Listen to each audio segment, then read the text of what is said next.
అంటే ఏంటి మీతో దేవుడు మాట్లాడతాడా, దేవుడు ఎలా ఉంటాడు, దేవుడు మాట్లాడతాడా అని అడుగుతుంటే వాళ్ళు ఏం మాట్లాడేవాళ్ళు కాదు. మాట్లాడు, అలాగే పాటలు పాడతాం, ప్రార్థన చేస్తాం, వాక్యం చదువుతారు, వాక్యం చెప్తారు దైవజనులు, అంతేగాని ఏం కాదు, దేవుడు ఎప్పుడు మాతో మాట్లాడలేదు అన్నాడు. మరి అప్పుడు మళ్ళా వీళ్ళని అడిగేవాడిని, అయ్యా మరి ఎవరితోనూ మాట్లాడతలేదు కదా, నువ్వు నాతోనే మాట్లాడుతున్నావు, మరి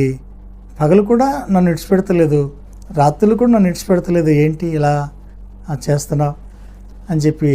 అన్నప్పుడు, నా కుమారుడా నీకు నేను ఎన్నంటి ఉన్నాను, తోడుగా ఉంటాను, నేను బలపరుస్తున్నాను,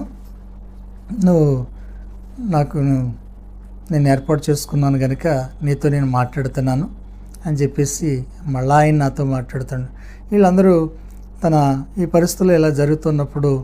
నా డౌట్లు ఇలా తీర్చేవాడిని, మళ్ళీ ప్రభువుని అడిగేవాడిని, ఇలా చిన్నపిల్లలు ఎదురుగుంటా ఇలా